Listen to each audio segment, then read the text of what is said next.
বর্ণময় ও বৈচিত্র্যমণ্ডিত সুন্দর মনের একটি মানুষের নাম হুসেইন মোহাম্মদ এরশাদ। তার কর্ম আর কীর্তিতে তিনি এখন এক জীবন্ত কিংবদন্তি। যিনি একজন মেধাবী সেনাপ্রধান, সুযোগ্য প্রশাসক, সফল রাষ্ট্রনায়ক, একজন বাস্তববাদী সংস্কারক এবং একজন নির্যাতনভোগী রাজনীতিবিদ।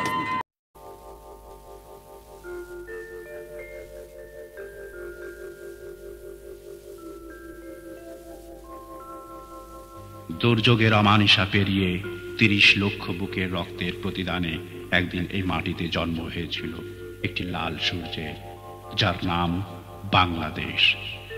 দেখতে দেখতে অনেকগুলি বছর কেটে গেছে অনেক দুঃখের জ্বালা যন্ত্রণা, ক্ষুধা আর মরণপণ তিতিক্ষার মুহূর্ত। অতীত হয়েছেন স্বপ্নের সোনার বাংলা গড়তে যাওয়া জানা অজানা অনেক কবি, শিল্পী, বুদ্ধিজীবী।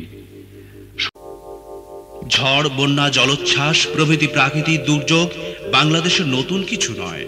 রাষ্ট্রপতি হওয়ার পর এরশাদ এই সকল প্রাকৃতিক দুর্যোগের সঙ্গে মোকাবেলা করেন বারবার।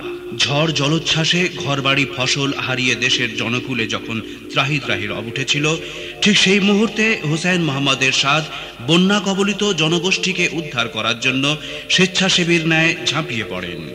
তিনি অতন্দ্র প্রহরীর ন্যায় বন্যায় ক্ষতিগ্রস্ত বিভিন্ন এলাকা নিজ চোখে দেখেন এবং স্বহস্তে দুস্থ মানবদের মাঝে ত্রাণ সামগ্রী বিতরণ করেন। দুস্থ মানবতার সেবায় প্রেসিডেন্ট এরশাদ সেদিন যে দৃষ্টান্ত স্থাপন করেন, বাংলাদেশের ইতিহাসে চিরস্মরণীয় হয়ে থাকবে। বাংলাদেশ আজ ভয়াবহ সমস্যার সম্মুখীন। লক্ষ লক্ষ মানুষ তাদের ফসল হারিয়ে আজ সমস্যার সম্মুখীন। আজ জাতি হিসাবে, দেশ হিসাবে আমাদের সামনে এক কঠিন পরীক্ষা। এই পরীক্ষায় আমাদের উত্তীর্ণ হতেই হবে।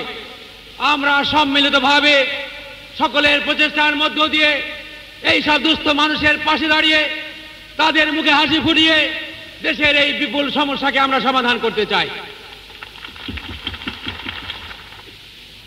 আপনারা জানেন, আমার প্রতিটি কর্মসূচি গ্রামের মানুষের উন্নয়নের কর্মসূচি।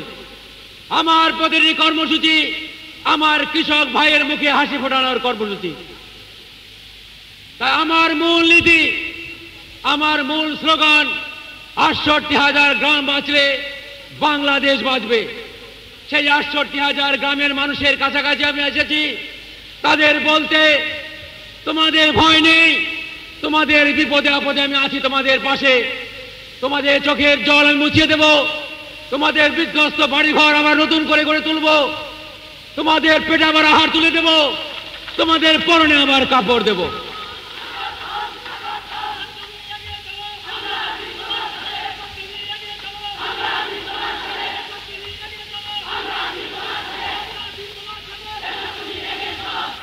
আগামী দিনে আমি আপনাদের প্রতিশ্রুতি দিতে পারি যে আপনাদের পাশে দাঁড়িয়ে বাংলাদেশের প্রতিটি গ্রামকে উন্নতির দিকে নিয়ে যাব।